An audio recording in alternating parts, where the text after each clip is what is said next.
It is Friday, the 25th of the 4th, 2025. The time is 20 minutes past 8, and we are here to talk about some F1. What do you mean? Each and every single time. I don't want to hear anything about the run-on narratives or plot lines, because of course they are. Over the course of over the next 30 or 40 minutes, we're going to talk about two main things, for there are two topics on the docket. First, we will talk about Gunther Steiner again. Your boy Cameron CC didn't bother to do his due diligence properly, because Gunther Steiner on the Red Flags podcast went into more detail on his opinion on the bloody 5-second grid penalty. 5-second penalty that Maximilian Verstappen got. He was more explicit than I gave him credit for. And so too, we'll talk about the Lewis Hamilton circumstance. Despite what the naysayers say, I'm going to remove myself from it, because you know my opinion already. Desperately want the 7-time champion to get back to winning ways. Adapt, therefore, to the car and the circumstance that is Scuderia Ferrari. But I was listening to Chris Harris on Cars, and in that podcast, he said some techier than techie things with his old mate Manish Pande, executive producer of the legendary docu-pic that they call Senna. Should we get into it? Go on then. In the first instance, because the guys and girls over at the Red Flags Pod grilled Gunther Steiner yesterday, or earlier on in the week, didn't they? Asking him about what he thought about Max Verstappen's penalty. In the first instance, he said as follows. Roll the audio clip. In my opinion, it was racing. Obviously, there is games played here. And that's part of racing. You know, you cannot be always, I do everything. You try to keep your position and you play with it, And I think Max was in front.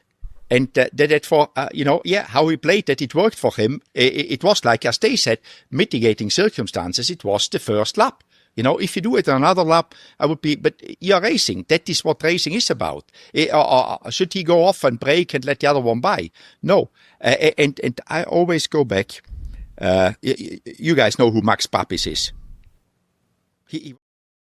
So, Gunther Steiner says Max Verstappen was in front. Oh, the humanity. So too, he says that he didn't deserve a penalty. What are we doing here?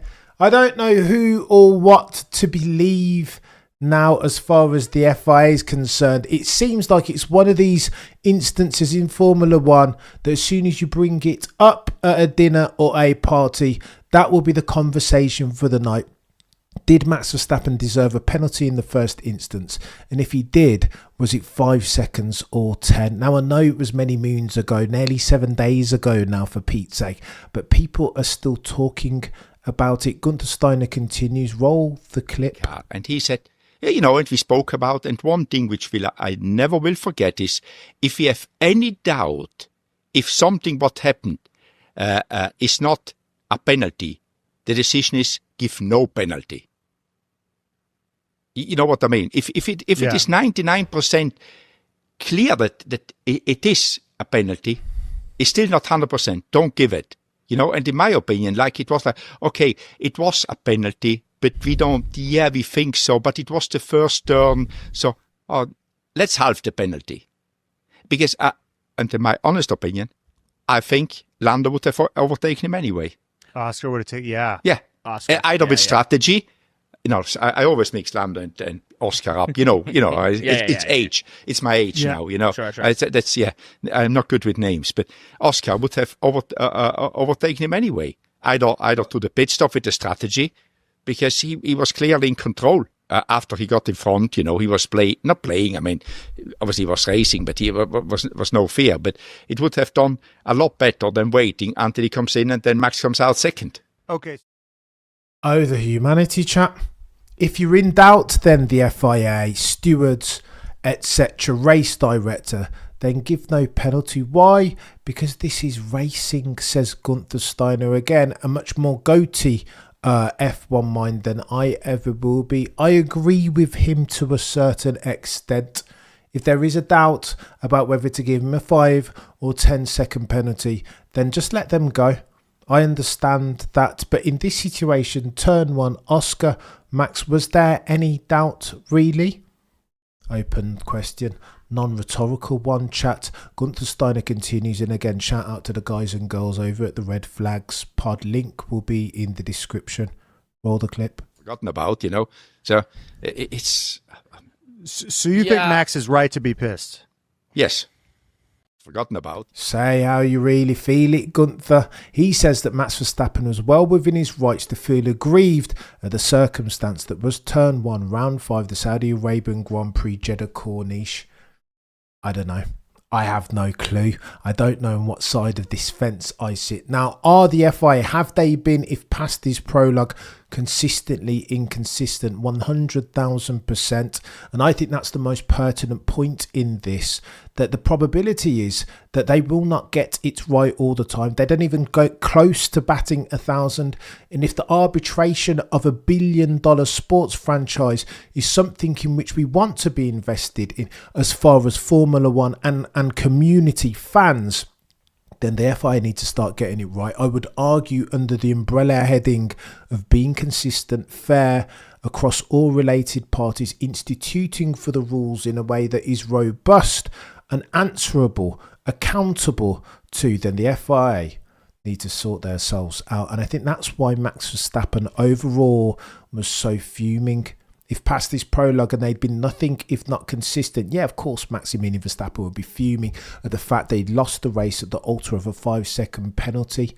But you can't complain as much if these are clear blue, these are the parameters within which the stewards and the race director are operating. Sort your lives out, FIA. Mohammed Ben Sulayem. Each and every single time I see an annual statement from MBS, he talks ad infinitum in extremis about transparency, yet that's something that the FI can't even spell. Do they even know the meaning of it? Are they even allowed to use scissors? Gunther, go on then, let's talk about Lewis very quickly. I don't even want to talk about Lewis myself. I want to defer to the likes of Chris Harris on Cars Pod. Again, the link will be in the description. In the first instance, they open up their F1 soliloquy, no dialogue, mode of discourse by saying the following. Roll the clip. With one question in my mind after this race, lots of things we can talk about elsewhere, but there's one question left in my mind. Will Lewis finish this F1 season? Oh, you fucking... Of course he will. It's not negative. It's not negative. It's heartfelt. And honestly, I don't know whether he will or not. None of us know. But his interviews in the pens were really difficult to watch. When Fred was interviewed in the pit lane after the race by somebody who said, and he pretty much said, I don't really want to talk about this until I've spoken to Lewis. What to say? Max has now nearly overtaken his win rate. In the hybrid era from 14 to the end of 21, I think Manish will correct me, I know because he got the figures down. Lewis pretty much won half of all of those races. He did, yeah. From beginning of 14 to end of 21. And Max himself had a pretty barren run once he got into the Red Bull when they didn't have a good car and the engine wasn't ready, blah, blah, blah. It's really painful to watch somebody who is such a hero, and he is the greatest driver there's ever been, certainly statistically, an extraordinary sporting ambassador for Great Britain and for lots of others around the world. With one question. So let me set the contextual table as follows. These are all Brits sat around this table having this podcast, and they are patriotic in their fandom of Formula One. If past his prologue, they're rooting desperately for Sir Lewis Hamilton to do well. And then this chap asked the obvious question, the elephant in the room question. Is Sir Lewis Hamilton even going to make it through to the end of the season? I would seem that question and raise him this one though. They touch on this in a couple of minutes and we'll go to that clip. So should he feel an obligation to? I get still we rise. I understand never giving up, but you don't play Formula One if it's not going well. So Lewis shouldn't be under any obligation. He's got nothing to prove chat. 7-time champion. Easy G, he can do whatever he wants at this stage, Met Gala, whatever, but he said that already he'd cancelled some appointments with a view to get into the factory with Charles Leclerc and focus on improving for his performance. But Lewis, at this stage of his career, 7-time champion, as near as makes no difference, all the records in the bloody book. He is 07-08, nearly winning the Drivers' Championship in his rookie season against a fire-breathing dragon in Fernando El Plan Alonso. You've seen that dude, you know what he's about, particularly on the days when he's had his Weetabix and he's fully dialed in. Natural talent, it doesn't even bear worth speaking about as far as Sir Lewis, Carl, Davidson, Hamilton. So I ask you this then, what else has he got to prove? What is he fighting for? 0.6 adrift of Charles Leclerc on average over the course of 50 laps. That was his lot as at the Saudi Arabian Grand Prix round 5. So what are we doing here, chat?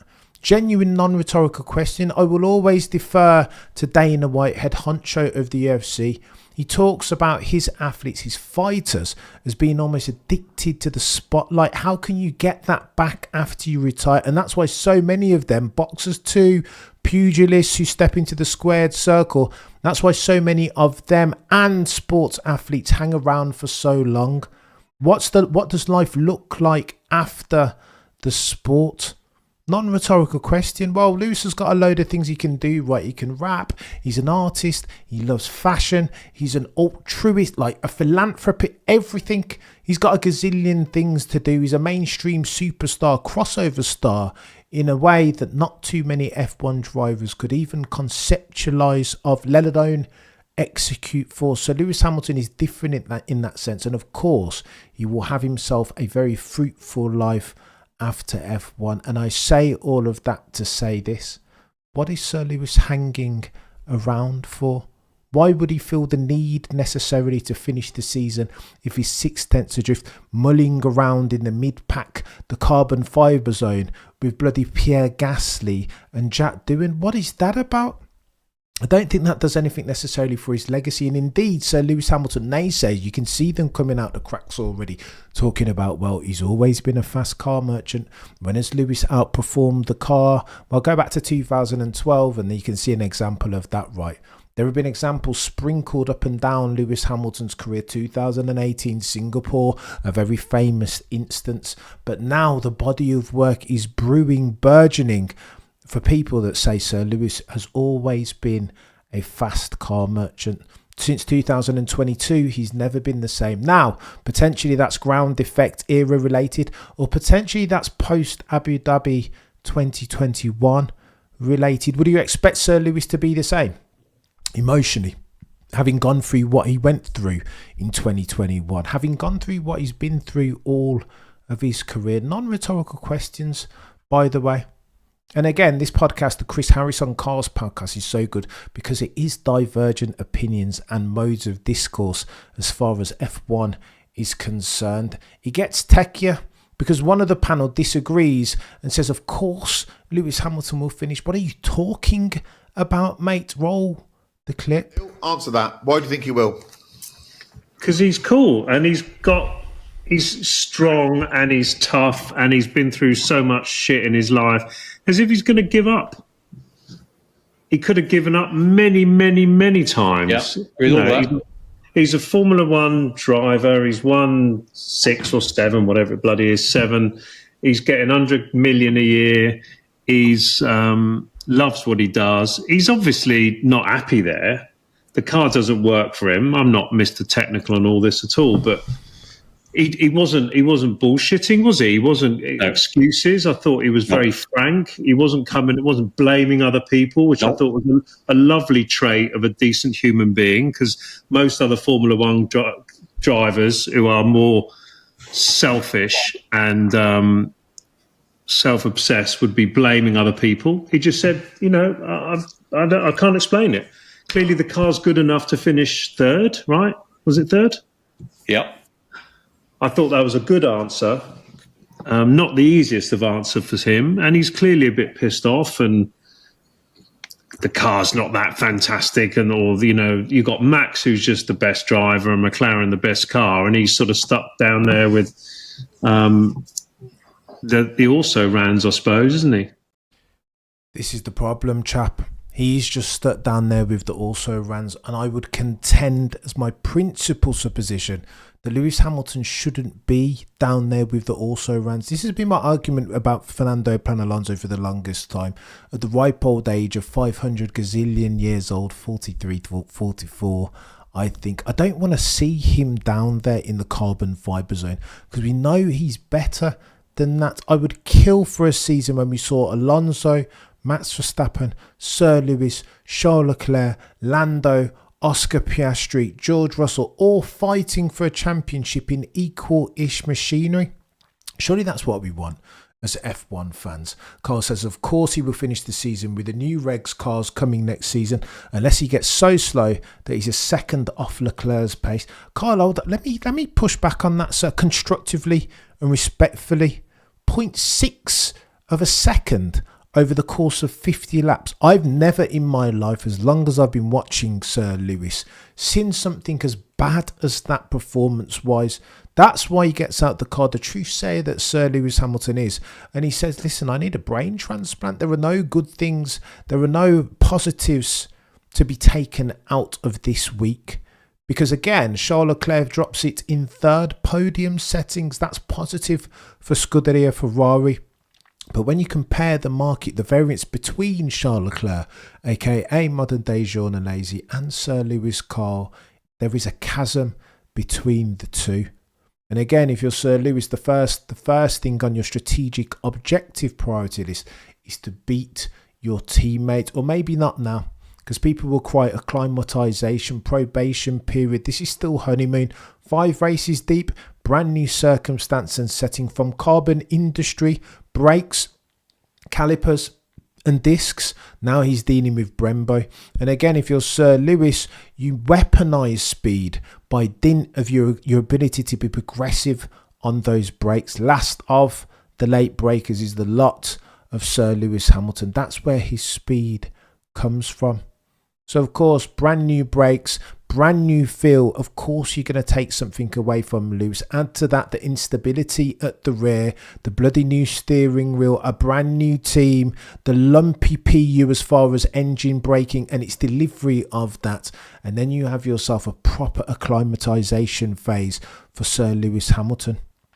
Instability at the rear we talked about. What does Lewis Hamilton need if he's going to be quick? A stable bloody rear. And again, it feels like there's divergence as far as the way in which they're developing the car at the altar, of course, of Charles Leclerc now delivering upon his promise, remembering who he is, going Super Saiyan and achieving his final form. So it's Techy then. Throw into that the fact that the Tifosi are passionate. So too, therefore, do they want to see results, not next year, not in 3 months' time, but in the here and now. Elkan and the exec level C-suite execs, they will be wanting the same, right? They will want to minimise for the payoff period. What's Sir Lewis Hamilton getting again? 100 million, 60 million per year? Does that look like a driver commensurate with that level of wage being 0.6 per lap off of Charles Leclerc? I would argue not. And so that's why you see Frederick Vasseur getting so angry. That's why we've got divergence as far as what Fred is saying, that everything's cool, nothing to see here. All is good on the good ship Scuderia Ferrari. Them their yellow, red cars even with the yellow badges and black prancing horse, as versus Lewis the Truthsayer, who's doing nothing but shooting straight. I need a brain transplant. Nothing good to see here. I need to go away and improve. Let me cancel my plans for the next couple of weeks so I can get in the factory and improve. Why? Because this is not good enough. That's Sir Lewis Hamilton speaking then.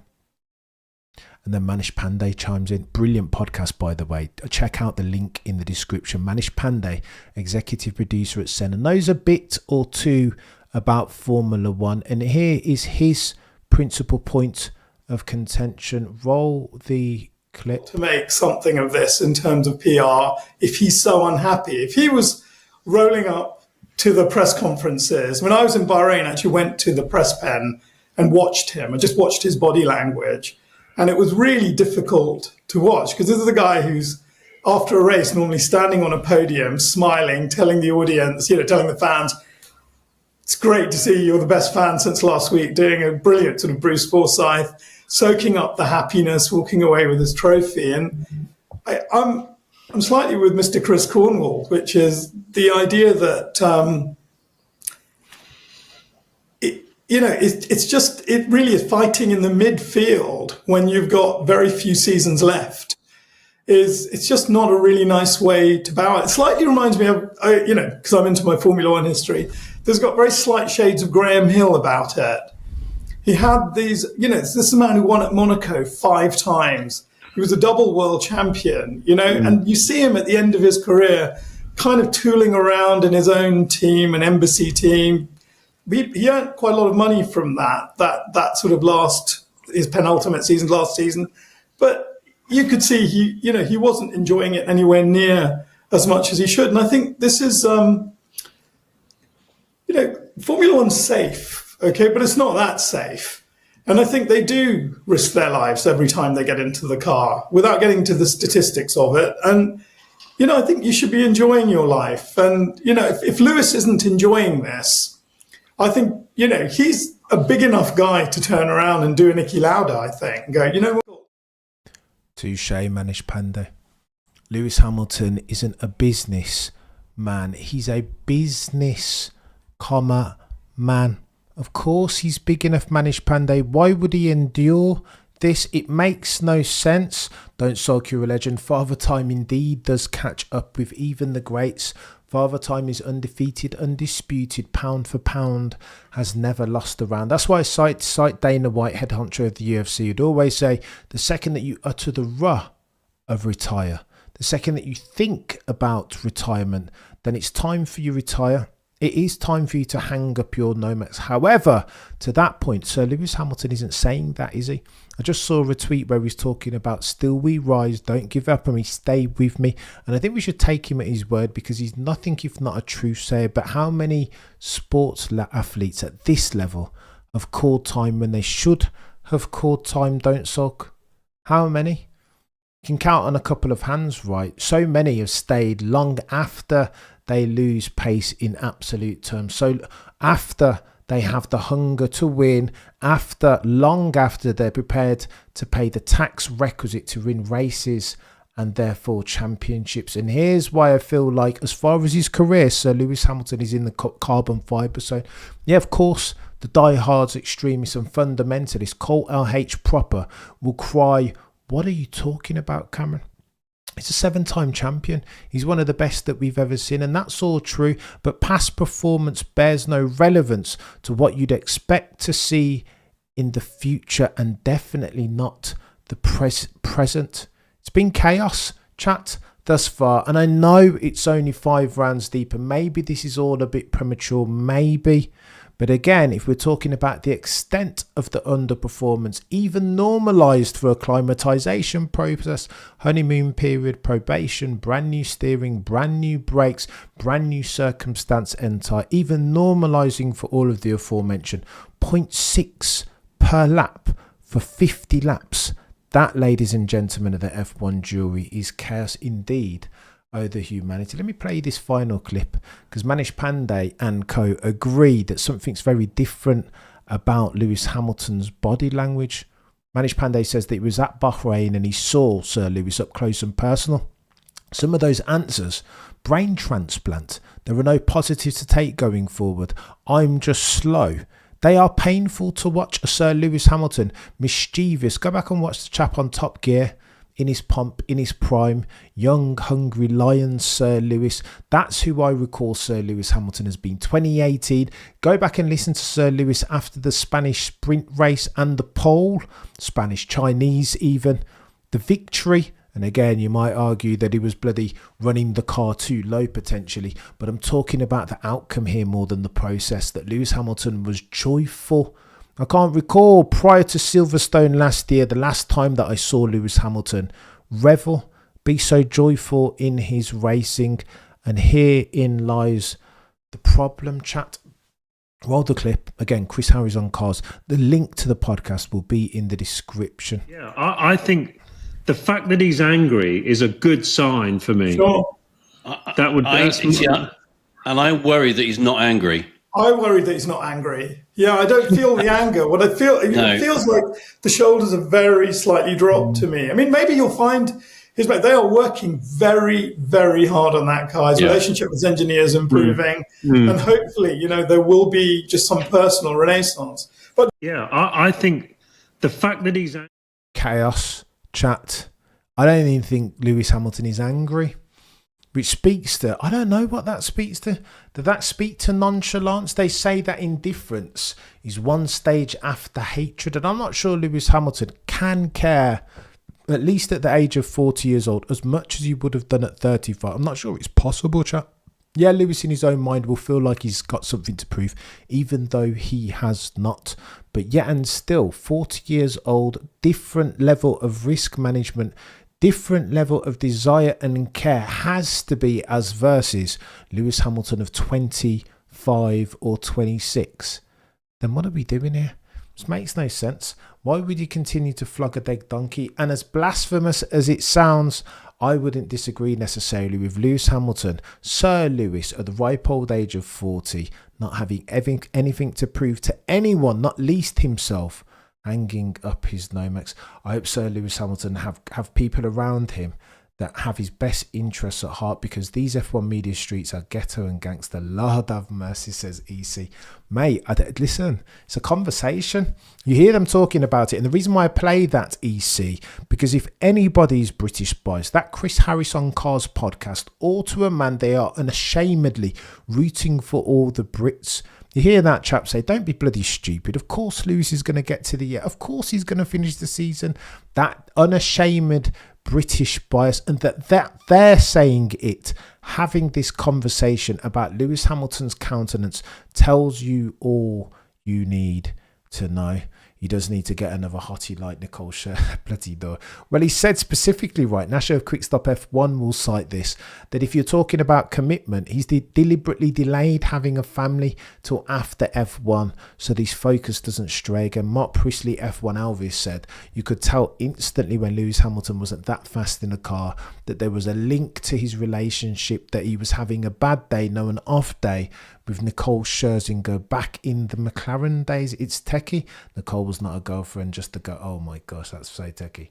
I think Lewis like, oh my gosh, we're getting into Lewis's preference. I can't even do it. Do you know what I mean? It's Techy. I just want that dude to be able to drive fast. Being honest and truthful, I would love to see Lewis come back, despite what the naysayers say. Do you know what I mean? This is one of those ones where we're talking about proselytization. Just because we like different drivers or like the same driver in a different way doesn't mean we need to be at each other's throats. Unless, of course, we are children or abbots of unreason. But this is Formula One Discord, the footballification of it. Would it be better without the footballification of it, without Drive to Survive? I would argue it would be more sanitized. There are positives and negatives to that, right? I love it, the fact that so many people love F1 and come to the channel and we can have this discourse. I hated it back in the day when there was only one kid in my class who understood what it meant for Gilles Villeneuve's son to be coming into F1. How gargantuan and cataclysmic a circumstance that was. It's Techy. We are checking, says JP. EC, I can't imagine redefining a GOAT career at 40. EC, what do you mean by that, chap? What do you mean? He has got to redefine himself, right, as far as his adaptability, the way that he handles the car. He can't be last of the late breakers, because you gain all the time in this rule and reg set of ground effect era cars on the exit of the turns, jumping on the throttle early on combined exit, is it not? So Lewis can't continue to flog a dead donkey. He's got to learn to play a new tune, learn a new trick as an old dog. If again, he's going to optimize for his lap time and pace, track position, qualifying position in this rule and reg set of car. Fernando is here and soon to be 45. I'm sure Lewis can do it for a few more years. It's a great shout. It is a great shout. But what has Fernando been doing? Okay, so half of that is the car, right? The car hasn't been fantastic, but bloody Nora. And I keep hearing Sir Lewis Hamilton's fans say this. Why do we always talk about Sir Lewis Hamilton and we never talk about Alonso? The answer answers itself It's in the bloody question because it's Sir Lewis Hamilton, for Pete's sake, biggest mainstream crossover superstar in Formula One history. So what the hell do you expect? People don't know who Fernando Alonso is in like the NFL. They won't even recognise that dude or be able to pick him out of a lineup. That's why, because Sir Lewis is always going to be in the conversation. Techy then Techy things. I don't know. It is just that.